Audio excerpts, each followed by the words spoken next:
here at a remarkable elementary school, an exceptional school with exceptional school leaders, the county superintendent, the principal superintendent, self-assembly member representing the district, Adam Gray, and of course here with Dr. Galley. Before we present the why we are here, which is to promote booster shots here in the Central Valley and throughout the state of California, let me just up front acknowledge and discuss briefly the news that was announced an hour or so ago. California, through a sequencing process at UCSF, has identified the first known case and has formally made public knowledge of that case as it relates to the Omicron variant. We know information has been presented already. We know that many of you are familiar broadly with that fact. I have no additional news to offer in terms of the specifics, except just to reinforce what Dr. Fauci and others have stated, and that is this individual who is a resident of San Francisco, was fully vaccinated, had recently been in South Africa, began their travels back into the United States on the 21st, landed on the 22nd, developed some symptoms a few days later around the 25th, got tested on the 28th. The test came back positive on the 29th. As soon as that test came back positive, that test through the testing company went to UCSF and was sequenced, and it was determined that this sequence was the variant that has obviously generated a lot of headlines. For some, a little bit of panic. The panic's gotten ahead of the information, but clearly is a variant that has generated appropriate amount of international attention as the World Health Organization and others have highlighted it. We will continue to work closely with our partners in the city and county of San Francisco, with our partners at UCSF. I'll remind people, it's not surprising in many respects that California is announcing the first case. This state is the birthplace, after all, of biotech, of life sciences. UCSF, one of the leading genomic sequencing institutions in the world, and we are blessed to have their partnership and have their expertise, and we have, as you know, perhaps the most robust, not perhaps, we do indeed have the most robust testing program and protocols in the nation, and now with over 59.6 million doses of vaccine administered, we can certainly lay claim to having done more in terms of vaccinations than any other state in this country. As a consequence of those nation-leading efforts, not only are we here to highlight the recognition of this case, and by the way, it is correct, unsurprisingly, I'm just going to reinforce what was stated publicly, that this individual is doing well, mild symptoms. The people that this individual came into contact have been tested, and we look forward to more information coming out as appropriate. And while it is true, as is often the case, we do know a little bit more about this individual. Privacy requirements dictate that we can't share everything we would like to share. It's always often asked, why not? Well, I think none of us necessarily want to be in that position, but there is broad strokes information, fully vaccinated, not boosted, within that 6-month window, more recent, relatively speaking, recent vaccinations, so the booster was not recommended in that respect. This individual has not been hospitalized. The individuals that this individual has come into contact with have not tested positive yet to our knowledge, and we are hopeful of full recovery and expect nothing less based upon what we've learned. Again, came into the state on the 22nd, mild symptoms on the 25th, tested on the 28th, 29th, came back positive. Within 24 hours, that positive test was sequenced by UCSF. What is our message here in the state of California? Well, let's continue to do what we've done. Not only are we leading the nation in terms of administered doses of vaccine, 59.6 million, as I noted, but 92.1%. 92.1% of all Californians 18 and over have received at least one dose. We have seen close to 6 million doses of the booster shots being administered, 5.8 million as of this morning. We're here to highlight the importance, the imperative of sorts, of getting a booster as you're eligible after that 6 months and 2 months after the J&J shot.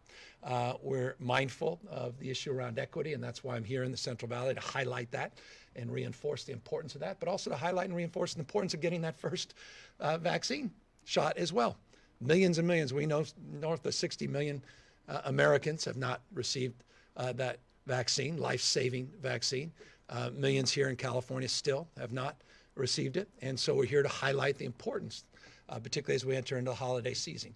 I know it's rote and cliche to say we double down, but let's double down on our vigilance and the seriousness of purpose to work through this winter and the likelihood of experience a surge. And while it's true we have the 6th lowest positivity rate in America, the 8th lowest case rate in America, we have seen some movement in terms of total cases, average cases, daily cases over the course of the last few weeks. We've gone from 1.9% positivity. Today we're at 3.4% positivity. It's less than half of the national average. But nonetheless, I'm mindful, particularly those of you in California are mindful this time last year is when we started to see a significant increase in cases. We today announced a little over 3,000 cases. This time last year, 9,000 cases. And so we are mindful of the experience we had last winter, mindful of the challenges that we confronted. And so this year, because of the good work that 40 million Californians have done in getting their vaccines and now promoting more and more boosters, the numbers are not as acute as last year. But again, we are just getting more information as it relates to the holidays, particularly Thanksgiving. In the next few days, we'll have a sense of what that Thanksgiving spread may have looked like. And I want to remind people, it's not just pharmaceutical interventions, meaning boosters. It's not just getting the vaccines. It's also using common sense.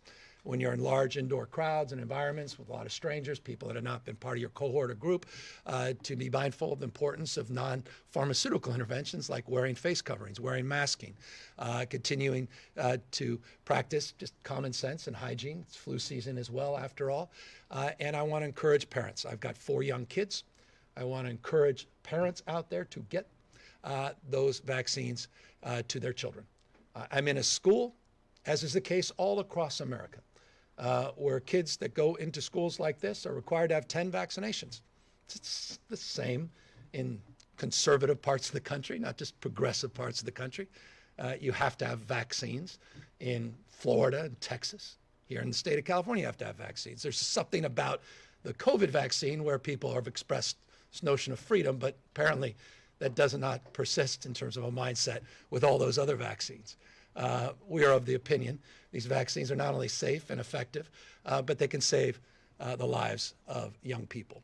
And there's nothing more precious than our kids. And I say that again as a father of 4, the youngest 5, the oldest just turned 12.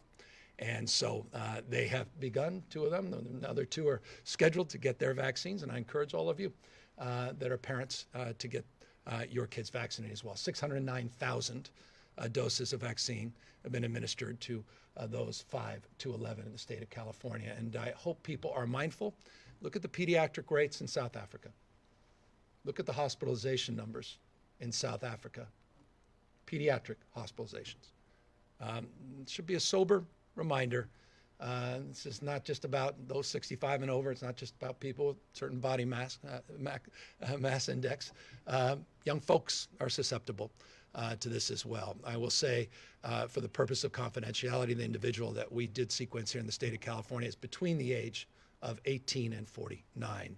I know it's broad strokes, but again, out of respect for privacy, but important nonetheless to lay that out, I think, to give you a broad framework, or at least an understanding of the age of this individual. So we are not surprised by this. This was predictable.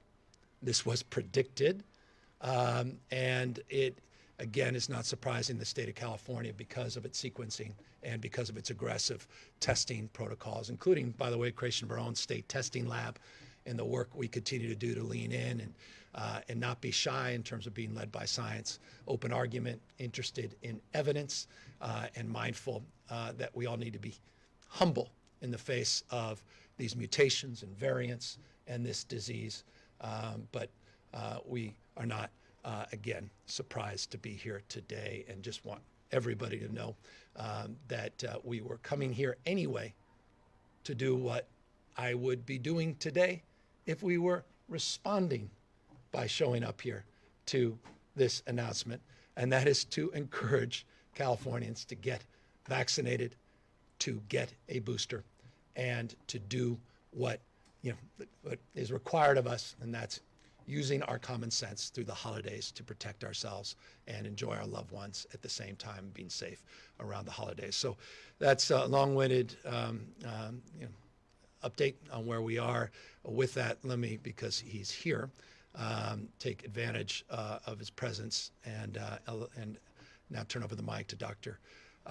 Galley, who is also a pediatrician, also a father, and is here to promote boosters, promote vaccines, but also can fill in any potential details that I missed as it relates to this new sequenced variant out of the state of California. Doctor? Thank you, Governor, and thank you to the Blue Ribbon School that we are in for all you do for students of our state of Merced County and this town of Winton. Terrific to be on a campus and seeing what California has done to help bring kids back and enjoying their education, to the public health leaders and the elected leaders that join us today. Thank you for your ongoing work. Governor, in the spirit of doubling down, as you said, I'll double down on a few of the messages. The details you had, perfect. We have one individual, and I want to focus on the fact that we are proud to be able to identify in this state, because of those efforts to be well prepared around COVID, the lessons we learned over the past 20 plus months to be ready on all fronts. And California demonstrates that today, thanks to our partners at San Francisco Department of Public Health, at UCSF, and to all involved in helping California stay in front of the curve. This one individual, indeed, I want to highlight, fully vaccinated. And some people might say, well, is that of concern? Does that mean the vaccines aren't working? We have been talking for months about the fact that vaccinations do one really, really important thing: protect against severe disease, against hospitalization and death. And the evidence that an individual with Omicron, identified by sequencing, actually has mild symptoms, is improving, I think is a testimony to the importance of the vaccinations. We have a lot more to learn about Omicron. We have a lot more to learn about the effect and impact the vaccinations will have, whether it's more virulent, whether it affects kids more than prior strains, the Delta or others. So we still have a lot to learn, and that's doubling down on the message of vigilance. As we enter this period of gathering information, working with global partners, federal partners, local partners on understanding the impact, we ask Californians to do the things the governor said. Get vaccinated, get boosted if you're eligible now. Don't wait. There's a lot of talk about a variant-specific boost. That is being prepared. Thank God we have the ability with our pharmaceutical partners to develop rapidly additional therapeutics and vaccines, but we ask Californians who are eligible to get vaccinated and boosted to do that immediately. Stay home when you're sick. If you've been exposed or have symptoms, please get tested. Through many people's efforts, we have robust testing across the state. It is available, it is with immediate results, and you can know whether those symptoms are indeed COVID fairly rapidly. Protect yourself, protect those around you. And then really doubling down on the message of when you're indoor places with people you don't know, crowded gatherings, please wear your mask, consider it, make sure that mask fits well. It doesn't do any good on your chin, doesn't do any good when it's wide and open, so please work in getting a well-fitted mask. Work with public health if you are positive. Help identify those individuals who might be close contacts so that we can make sure that they're safe and those around them are safe as well. So as we enter this period of uncertainty, it is not a time to panic, of course. We haven't panicked in California in quite some time because we have done a lot to prepare, but we will continue to be vigilant And I thank you, Governor, and many others who've helped us be in a place to be prepared, whether that's around having PPE and broad supply for our state, making sure we have testing, making sure our hospitals in the Central Valley in particular are well supported and staffed, because they, even though while we're in the Central Valley, just mentioned that the hospitalization levels in the Central Valley did not come down as much in other regions. They are still deeply impacted, not just from COVID, but from other illnesses as well. So we will continue to support the healthcare delivery system through partnerships, ensuring that supplies and staff and space are available so that if we need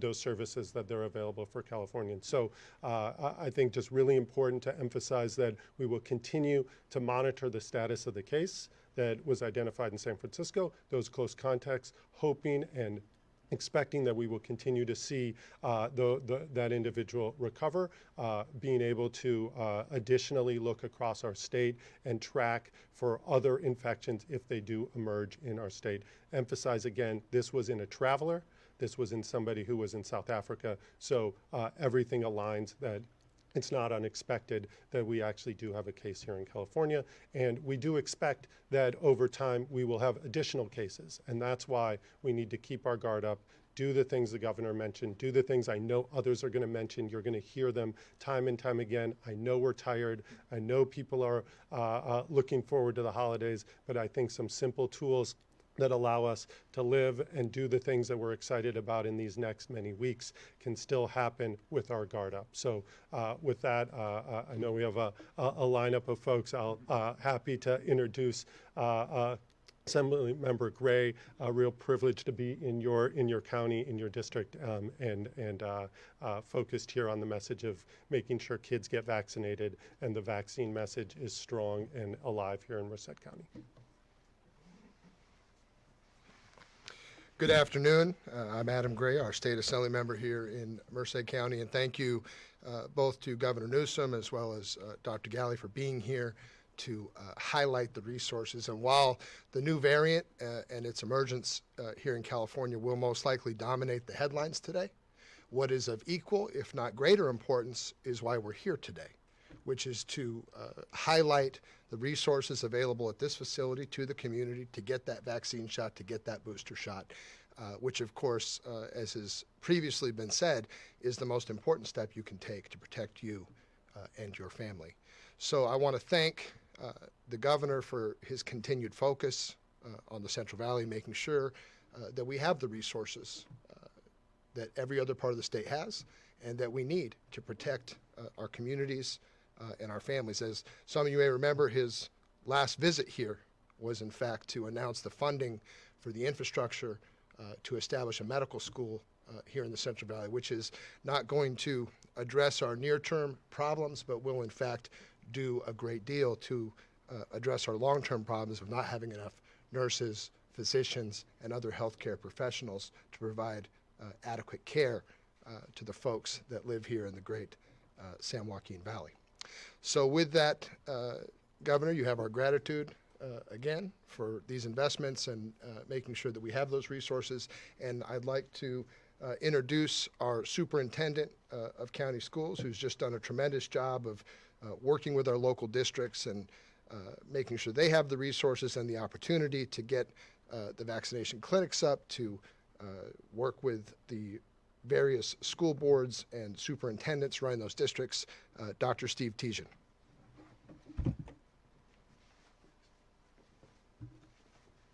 Thank you, Assemblymember Gray. It's a pleasure to be here. I'd like to, first of all, welcome the governor to beautiful Merced County, and of course, I'd like to thank our hosts, Winton School District Superintendent Randy Heller, Principal Ka Vang, and the staff here that has done such a wonderful job to prepare for this visit.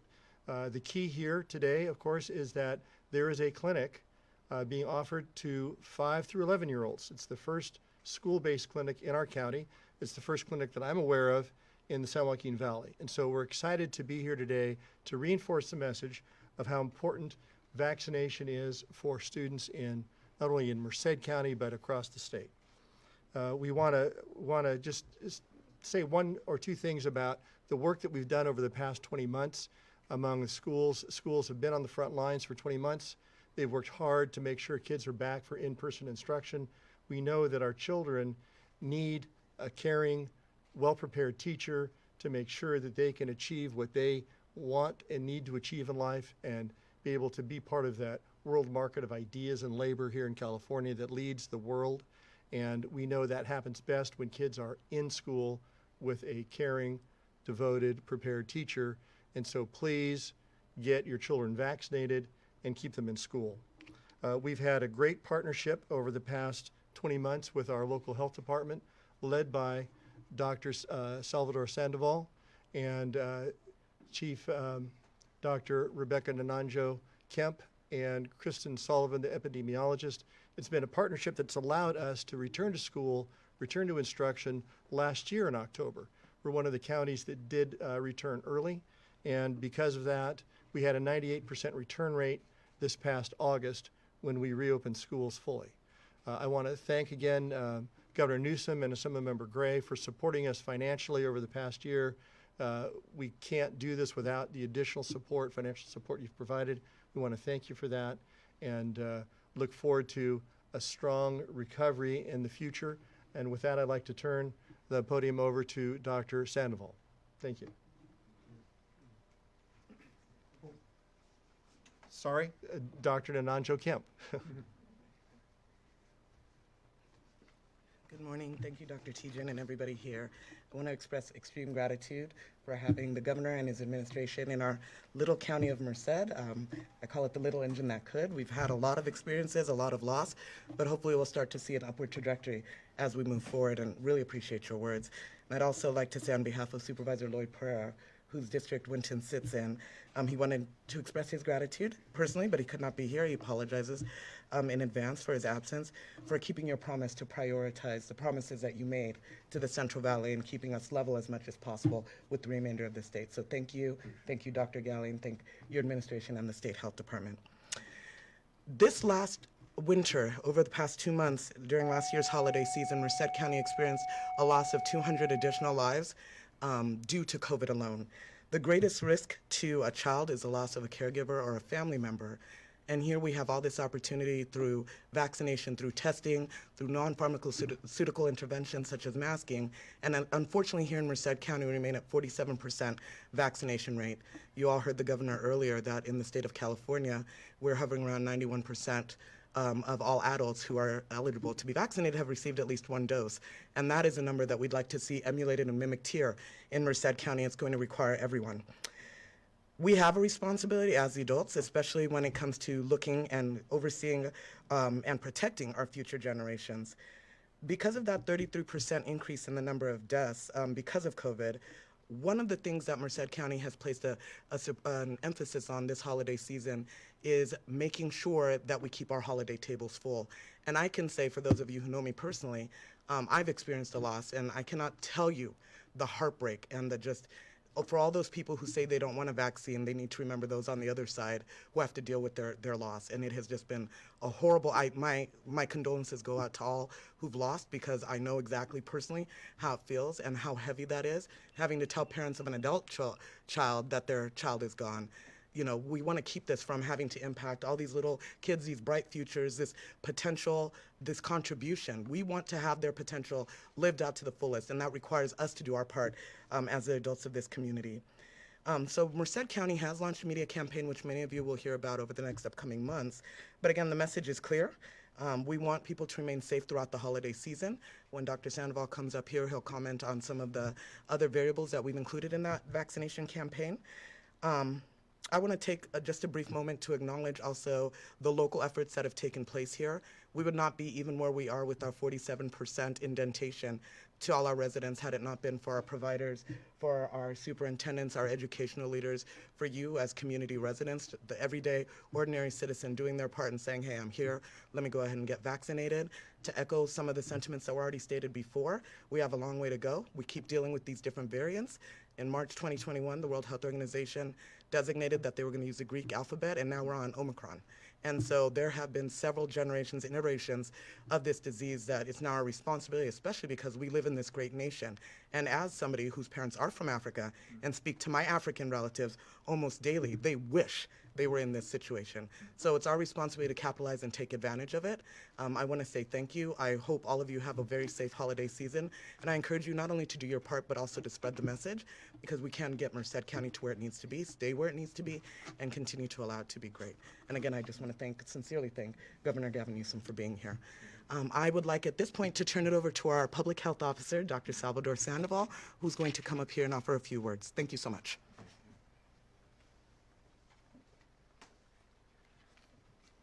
Good afternoon. I also want to thank the governor's office and the local school, Sparks. I enjoyed really seeing these young, lively children, and keeping them healthy and safe is going to be very important in this holiday season. As Dr. Nanjonjo Kemp mentioned, we're launching a campaign in Merced County. There was a recent op-ed in the Merced County Times specifying some of the things that have been mentioned, like, for example, the need for using masks in public spaces, for example, when doing shopping and when around people that you're not part of the usual circle. In addition, the testing is very important because we've partnered with the schools and then also with Duke University, for example, to get home testing so that students can test when they come back from the holidays, and also test again at 3 to 5 days, and then when guests are coming over that they're not too familiar with. The last component is we wanted to let people know about the monoclonal antibody, which is a measure that can be used for people that become ill with COVID. There's talk of a pill form of antiviral, but at this point, with the delays in getting any such treatment, we are focusing on the monoclonal antibody. We've identified sites in the county so that we can target the higher risk individuals for treatment. I wanted to just say a few words on the children. I think it's very appropriate. We're here at an elementary school. Even though some parents feel that the vaccine, that the disease is not as dangerous with children, we want you to know it's the 10th leading cause of death in the country for children, and more children have died of COVID than have died of influenza and other diseases for which there are vaccines. We've been able to keep the schools open. I think the fact that the governor's campaign has really helped to keep the schools open in comparison to what's happened nationally. And I think that's important for the mental health of our children, for their education, and also for their physical well-being. Puedo dar unas palabras en español, pero por el tiempo, pues mejor hacemos esa entrevista separado. Muchas gracias. Thank you very much.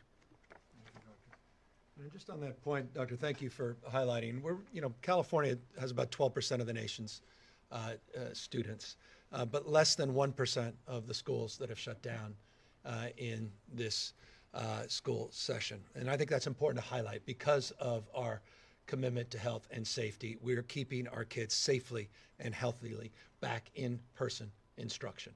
States that haven't followed masking, haven't followed the science, have actually seen higher rates of schools shutting down. And so if we want to keep our kids in school, it's a top priority for all of us. The social and emotional benefits of that are self-evident, particularly parents, but more broadly understood now in a larger community. We have got to continue our vigilance and maintain our health leading efforts. And so I want to just acknowledge your work on that, this higher school district here. Thank you for your partnership. Thank you for being a working partner, not a sparring partner. That's not always expressed across this nation, not even for that matter across this state. And I want to remind folks that you matter and we care. And those disparities persist all across the United States. They continue to persist here in the state of California as it relates to testing, vaccination. Those health inequities need to be closed. We've been very forthright about that. We've been very transparent about that. And that's why I keep coming back. To make a point, we have to do more. We have to do better. And we're here to highlight that we still have disparities, particularly in the Latino community as it relates to boosters and vaccines. More broadly, no other community has been more impacted than the Latino community by this pandemic. And that's not just unique to California, that exists all across this country. And so I'm here in that spirit, again, of trying to reconcile that and continue to provide resources and a more resourceful mindset as ways we can close those gaps. We have a health equity index that we put forth, one of the first in the nation. We monitor that on a daily basis. We are seeing gaps beginning to close, but we have more work to do. And so I just want to highlight briefly, we have 700 partnerships with community-based organizations in this state to promote our efforts on booster shots. 142 of them are here in the Central Valley. We have also partnered with 37 ethnic media outlets here in the Central Valley as well to address these disparities. The boosters, we have seen, not surprisingly, we've seen booster rates vary by county profoundly. Colusa County is about 15% of our reported boosters. Marin, as high as 40%, 39.9% to be exact. Merced, so yesterday was 19.4%. Doing a little bit better than Colusa, but not as well as counties like Marin. So we have work to do. That's why we're here, to highlight that, to reinforce the importance of these boosters. At the end of the day, we may look back. I'll leave the expertise to the doctor, but this is a 3-dose. I mean, we talk about boosters as if they're somewhat additive. I think it's becoming increasingly clear of this notion of waning immunity and the importance of getting that third shot. And by the way, it's very familiar to me as a parent. Our kids have to go through 3-shot regimes. And so we're learning, all of us, in real time. But one thing lacks any real controversy for those that are of right mind, sound, and actually objective, that vaccines are a pathway out of this pandemic. And we have the capacity, because of the abundance of vaccines, to get this pandemic in the rearview mirror. But again, we are here on this day with the announcement that was made from UCSF in the state of California, mindful that the longer we live with this virus, the more mutations, the more variants we will have to face. And that's why we have to face down the skepticism, face down the misinformation, face down the disinformation around the safety and efficacy of these vaccines. And that's why we're here proudly to see 5 to 11-year-olds with this pop-up mobile site here at this elementary school, to see those doses administered, giving not only those kids a little breathing room in terms of their own experience and their own expressions and their own confidence in their own health, but their parents in particular, that in the holiday season can, well, breathe with a little bit more confidence that their children, the most precious things in their lives, are going to have that level of protection because of these vaccines. So again, we're grateful to the entire community. We're grateful to leadership assembled here today. And of course, we're here mindful that you may have a few questions as well. Alrighty. Good afternoon, Governor. Karen Alvarez with KC24. My first question, I have a couple. With the first confirmed case of the Omicron variant here in California, what's the status of the future of schools and businesses? Could we be seeing a shutdown? Look, I'm confident if we continue to do what we've done, which is continue to be in the top 10 in terms of the lowest case rates and among the highest vaccination rates, and among the lowest positivity rates, that won't be an issue. It's really important to folks to understand we have agency in this pandemic. We're not bystanders in this pandemic. It's our decisions that will determine our fate in future, not conditions. And so I said this a moment ago, I'll repeat it again now. With a new variant comes uncertainty because there's a lack of information. We don't know what we don't know. So people are being vigilant. Some comments that have been made, let's be candid. You saw the Moderna CEO, the markets internationally collapsed out of concern of some of the statements they made. I'll say this with respect to, I don't look to the CEOs of big pharma for always the most objective advice. I look to doctors. I look to public health officials.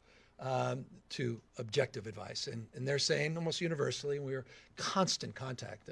Dr. Galley on the phone this morning, not surprisingly, with CDC director, and communicating in real time with our partners, private sector partners, not just public sector partners, that there's more panic than information around this new variant. And that just means we have to keep our mind open, but maintain our vigilance. And that's why we're here. And just doubling down on what we're doing is the most important message I think we can communicate, so we can avoid any shutdowns, so we can avoid shutting down our schools or businesses. None of us want to see that happen. I certainly don't want to see that happen. And I see no indication at this moment whatsoever that that's in our immediate future, as long as we continue our nation-leading efforts. Question. It's been a while since COVID shots have been out. What do you have to say to people who haven't even received their first shot? I just encourage them. Look at the evidence. 59.6 million doses have been administered. People are thriving, with these vaccines. Businesses are reopened. The economy, where California is a tentpole of the American job recovery. No other state has created more jobs in the last 9-10 months than the state of California.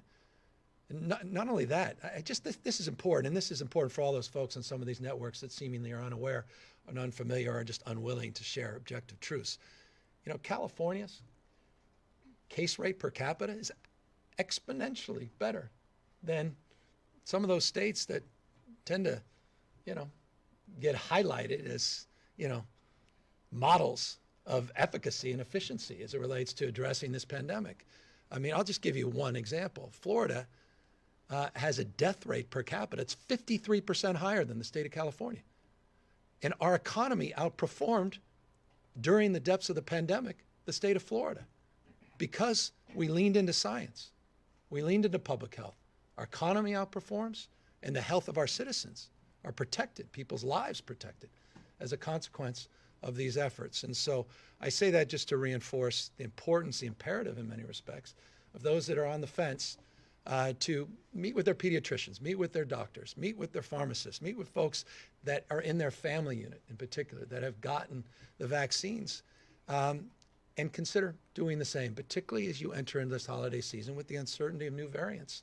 And this is not the only variant we're monitoring, quite the contrary. There are dozens we had 2 West Coast variants at the beginning of this pandemic. We had a New York variant, many other variants that likely will follow even this one. And the way out of this is to get vaccinated. And my last question, so much news coming today. I have to ask, today the Supreme Court heard oral arguments in a case that has the potential to overturn Roe versus Wade. What's your take on the abortion case? Are we seeing, could abortion care be in crisis? Not in California, quite the contrary. We believe in reproductive rights. We believe in our responsibility to be there for women, particularly here in the state of California that's long championed reproductive rights. And California is a place of refuge. Not only for 40 million Californians, but also for women and girls all across this country, and will remain so proudly. And I listened to a portion of the oral arguments. I'm as concerned as anybody. I'm a father of 2 daughters, and I'm very concerned about the direction of this court. I'm very concerned about the direction of this country. Yesterday we have a radical judge, and I say this as a son of a judge. So I say that with some consideration. But this Judge Benitez, who seemingly thinks weapons of war are appropriate, and people have the right to weapons of war, that somehow those are protected in the Constitution. And he threw out our ban on large capacity magazine clips. You may have read, and I hope you did, that on Black Friday, a father bought a 9mm pistol, semi-automatic pistol, with allegedly 3 large capacity magazine clips, 15 bullets each. And tragically, his kid used them now to kill 4 of his classmates. 4th died this morning. 7 others wounded. I mean, what the hell is that? I mean, people claiming pro-life? And what do we hear from those folks today? Sitting there waxing on about pro-life, and they're anti-vaccine, anti-mask wearing, waxing on about pro-life, and they say nothing about these weapons of war. There's no country on planet Earth that experiences what we experience. It's a disgrace. The hypocrisy is a disgrace. Florida's death rate's 53% higher than the state of California. And it's celebrated as if that's some, moniker of freedom. How about the freedom from, not just the freedom to? The freedom from the fear and anxiety of sending your kid to a school like this without worrying about weapons of war being promoted by judges and being promoted by politicians. This misinformation and disinformation around vaccines is a disgrace. It's a national emergency. We need to call it out. We all need to be held to a higher level of accountability. None of us have gotten everything right in this pandemic. Again, humility is the word of this pandemic. But this knowing dis and misinformation has got to stop. And please, with respect to those out there promoting weapons of war in our street, stop. And those that wish to turn around precedent over 50 years on a woman's right to choose for herself, her fate and future, that to me also needs to be protected. And so I am hopeful they'll reject the arguments made by the representative of Missouri. But Californians, to rest assured, we are standing tall and strong in support of women's reproductive rights. Forgive me, I got 4 kids. And what happened in that school sickens me because just another day, we're moving on to the next damn news story. Until there's the next one, and then we'll move on to that, and we'll hear damn thoughts and prayers. And these are the same people that we're celebrating this case today, talking about life. Please. Sorry. Good afternoon. I'm Linda with ABC 30. As we've learned this morning, the first case of the Omicron variant in the U.S. has been identified here in California. So do we know how efficient the available vaccines are in protecting against the new variant? We're learning in real time.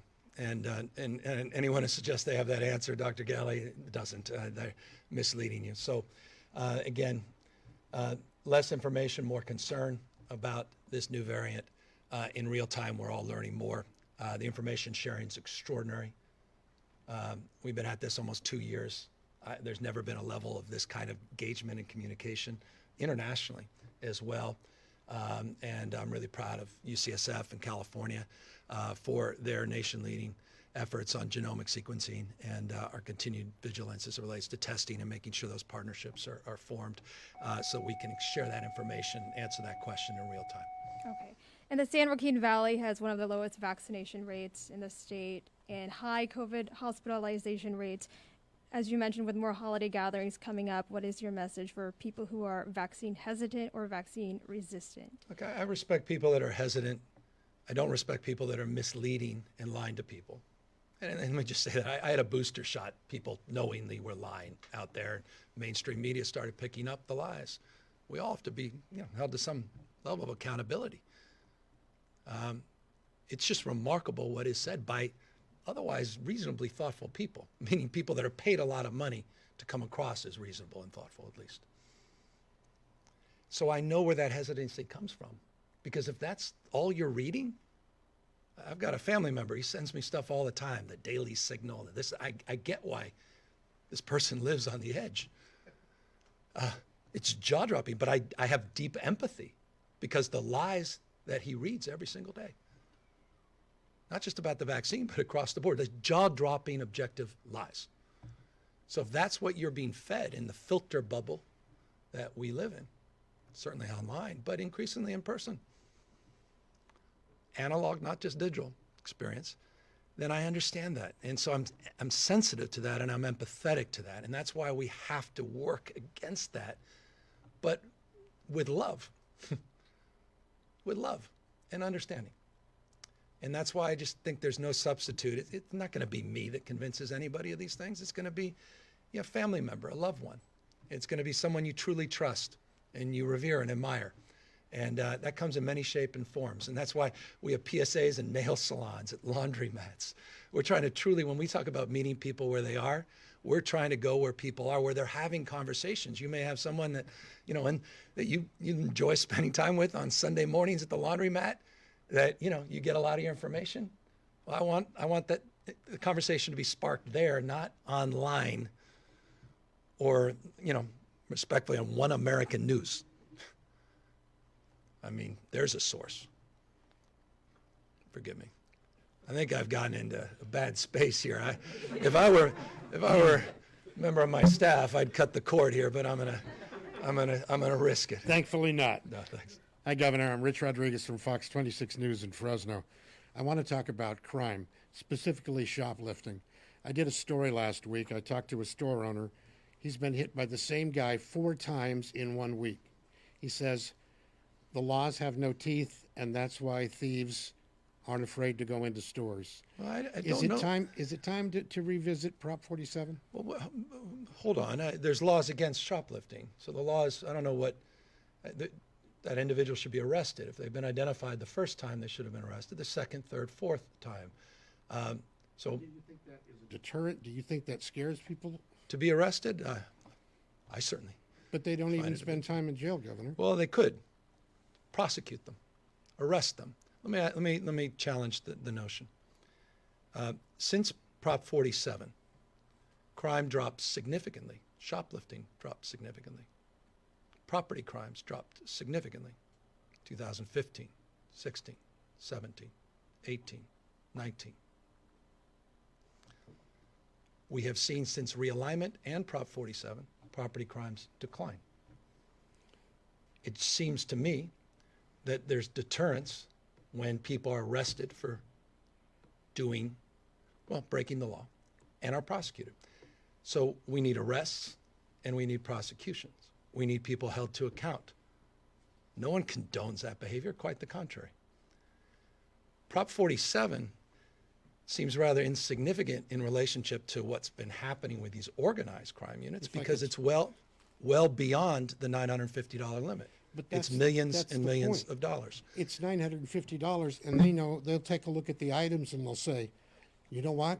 This is only $400. No one's even going to stop me. I have a son who works at Target. He says, Dad, we don't bother. Well, you should. You can prosecute that as misdemeanors. You can stack the misdemeanors as felonies. You can move forward and hold people account. I think there's this victimization thing here. I mean, crime dropped in 15, 16, 17, 18, 19. Was that because of 47?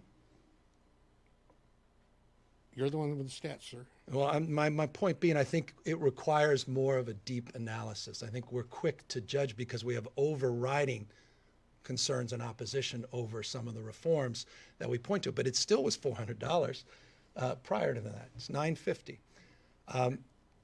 I'm concerned about this. That's why we put together a retail theft task force.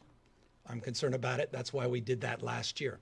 That's why we put millions of dollars with the CHP to do more task force and intervention. We've announced many of those partnerships up and down the state. You noted last Monday we announced we're putting substantially more money into next year's budget around this issue. I don't condone it. I don't celebrate it. I don't support it. If people are breaking in, people stealing your property, they need to be arrested. Police need to arrest them. Prosecutors need to prosecute them. Judges need to hold people accountable for breaking the law.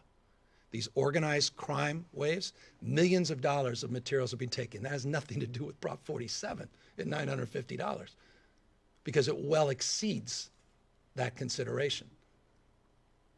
Prop 47 has been conveniently used as, from my humble perspective, as an excuse for things that don't necessarily have to be, meaning people can arrest, they can hold people accountable, and they should. And that's what I'm encouraging people to do. In addition to that, the state is doing an unprecedented amount to support cities and counties to help in the investigation, data sharing, regionalizing support, particularly around organized interest. And that was a bill we not only announced last July, but it's money we put in the budget. And you'll see in the budget that I submit in the next few weeks that we're going to significantly increase our efforts to go after these retail rings and to go after shoplifters. I have businesses I have been broken into. I know intimately what your son is expressing. And these are not victimless crimes. And I have no empathy for these criminal elements. I just don't. Good afternoon. It's Thaddeus Miller, Fresno Bee, and the Merced Sun Star. And I've been told I'm the last question. So the rates in the valley, not only the booster, just vaccinations in general are stubbornly low. You said a moment ago, you're not going to convince anybody yourself necessarily. Then what is it going to take? It's just continuing to be more creative, iterative, to do what we just announced a few weeks ago, and that's the 142 partnerships we have here in the Valley, the 37 ethnic media partnerships that we have announced, to continue to, when we say meet people where they are, quite literally go door knocking. We do phone banking. We have been doing pop-up clinics, pop-up sites, farm workers, and doing the site here. Schools, 3,100 schools have sites like this school. We have 800 more that we're rolling out over the next few weeks. Working with pediatricians. Pharmacies have played a critical role in this space. Our PSAs have become more sophisticated, more nuanced, more targeted. I mentioned nail salons and laundromats for a purpose because we literally have just done an aggressive effort in that space, and that's part of this effort to do more and do better. And we're starting to see some progress. We're starting to see the gap begin to close. Not dissimilar to the challenges we had with testing originally, and then broader vaccination efforts now with boosters, learning similar strategies. Learned a lot from our census gathering efforts and how we have the right messengers in the community that speak the language, not just 2 or 3 languages, but dozens of languages and dialects. We're knocking on doors in public housing. We are literally walking the streets in some cases to encourage people and provide information. We've had partnerships, CBOs, literally doing just that. Not just fairs, not just destination sites, but trying to get out. And so that's all part of the effort. And then finally, we have a team at, I think it's Department of Public Health or HSS, that's literally going after the misinformation and disinformation and pushing back aggressively against that in real time, going online, literally trying to battle against that knowing disinformation. So those are all efforts, and we'll keep at it. And again, this state's made great progress, and I'm really proud of that, and I'm proud of the incredible work the local leaders have done in this space as well. And let me close again on this retail theft. Don't think for a second, I'm not defending the status quo. Quite the contrary. It's unacceptable. Period, full stop. It's been unacceptable. As a former mayor with a police department, as a mayor that was accountable at, I want to see local efforts. I want to see them stepped up. I want to see investigations. I want to see arrests. You've got some folks not even arresting. Arrest. But I also want to see prosecution. And you have the ability, look at the laws, you have the ability to stack repeat offenders and to move to prosecute. You do. Whether or not you choose to do that is an interesting part of the conversation. Some don't. I think 47's interesting in this respect that it didn't seem to be the focus of everybody's coverage for the last 6 years. To the degree now it is, even though we're seeing shoplifting in states that don't have anything like 47 increase and property crimes. There's something else happening here as well. And I think any exploration on this subject must fully explore the why and not just fall prey to what I see often in politics, I've done this a long time, scapegoating initiatives or scapegoating a change in the law and saying, well, that's simply it. I think it's more complex, long-windedly, than that. That said, the status quo is unacceptable. With that, I want to thank you all for this animated conversation. And I appreciate everybody being here, and thank you all for what you're doing outside, and look forward to walking with you and see all that right now. Take care.